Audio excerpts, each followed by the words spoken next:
دیکھیں پہلی بات آپ نے الیکشن کی ہے، تو الیکشن جو ابھی صورتحال ہے، الیکشن ہو رہے ہیں ہمارے پاس، جو گراؤنڈ کی صورتحال ہے نا کہ الیکشن ہو رہے ہیں.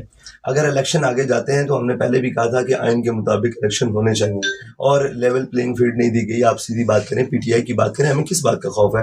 تمام سیاسی جمہوری جماعتوں کو حق ہونا چاہیے کہ وہ الیکشن لڑے، ان کے حق پر ڈاکہ نہیں ہونا چاہیے، ان کو حق حاصل ہونا چاہیے کہ وہ کوئی بھی جماعت ہو اس کو حق حاصل ہونا چاہیے کہ وہ جو رجسٹرڈ ہے الیکشن کمیشن میں اس کو حق ہونا چاہیے. ہاں، پسندیدگی ناپسندگی کی بنیاد پر. اصل میں مسئلہ یہ ہے کہ یہی وہ جماعتیں ہیں جو 2018 میں کندھے پر سوار ہوئی تھی، آج پاؤں کے نیچے ہیں. تو دیکھیں، حالات کو دیکھ کر اور اپنے مطابق فیصلے کرنے چاہیے. استعمال ہونے سے بچنا چاہیے.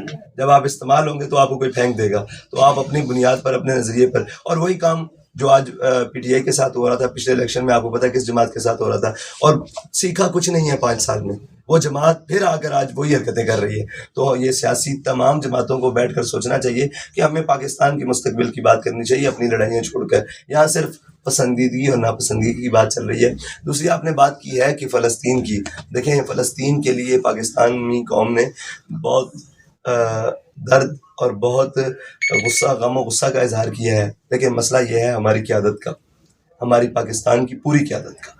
دیکھیں، فلسطینیوں کو سب سے زیادہ امیدیں کس سے ہیں؟ پاکستان سے. اور ہماری قیادت کا کردار کیا رہا ہے؟ ہم نے کہا جی اخلاقی اور سیاسی حمایت ہم ان کی جاری رکھیں گے. وہ ہم سے سیاست میں بھی آگے ہیں، اخلاق میں بھی آگے ہیں. جو اپنی جانیں دے کر بیت المقدس کا، اپنے بچوں کے مستقبل دے کر بیت المقدس کا کی حفاظت کر رہے ہیں، وہ کیا اخلاقی لحاظ سے ہم سے کمزور ہیں؟ کیا وہ سیاسی لحاظ سے ہم سے کمزور ہیں؟ جنہوں نے اتنی لاکھوں جانیں دے دی ہیں، ہزاروں بچے مروا دیے ہیں، اور آج بھی غزہ کے اندر بیٹھے ہوئے ہیں، بھوک کے اندر، فاقہ کشی کے اندر، سارے کے اندر. کیا وہ سیاسی لحاظ سے ہم سے کمزور ہیں؟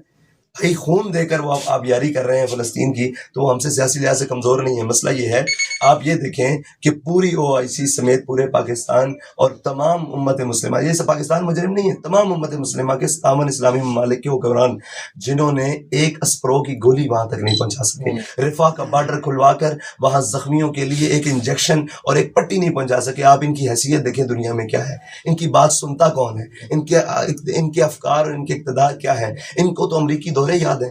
اس وقت دیکھیں، لوگ کہتے ہیں کہ فلسطین کی مدد کیسے ہوگی. میں نے کہا جیسے امریکہ نے اسرائیل کی مدد کی ہے، جیسے برطانیہ نے اسرائیل کی مدد کی ہے. ریاستی سطح پر جب تک فلسطین کی مدد نہیں ہو سکتی، اس وقت تک دیکھیں آپ اور میں، ہم یہاں سے وہاں جائیں گے ان کے لیے تو یہ بارڈرز پر ماریں گے. کئی ڈاکٹرز ہیں جو آ کے روئے ہیں کہ ہمارا یہ پیشہ، ہماری یہ ڈگریز جلا دیں، ہم ان کے لیے کچھ نہیں کر سکتے فلسطینیوں کے لیے. لیکن جب وہ بارڈر پر جاتے ہیں، ادھر والے بھی مارتے ہیں، ادھر والے بھی مارتے ہیں. آپ مجھے دیکھیں مصر کا کیا کردار ہے، ساری امت مسلمہ کا فلسطین کے مسئلے میں کیا کردار ہے. صرف طاقتور کے ساتھ کھڑے ہیں. آپ خلیج کو دیکھ لیں، کس کے ساتھ کھڑے ہیں؟ اسرائیل کے ساتھ کھڑے ہیں، اس کی طاقت سے ڈرتے ہیں. تو امت مسلمہ وہن کا شکار ہو گئی ہے، یہ موت کے خوف سے. ان کو دنیا کا مال لے ڈوبا ہے، اور یہ ان کی تباہی کا سبب بھی یہ ہے. مجھے یہ بتائیں کہ آج کوئی تگڑا ملک ہو، مثال کے طور پر ایران کے ساتھ مسائل بنے ہیں، تو آپ نے دیکھا ہے کہ بہت سارے لوگوں نے کہا کہ جی یہ کیا ہوا. بھائی آپ کو یاد ہے اس لیے کہ وہ کھاتا پیتا ملک ہے. فلسطین کے ساتھ اتنا کچھ ہو گیا، پوری دنیا کچھ نہیں بولی.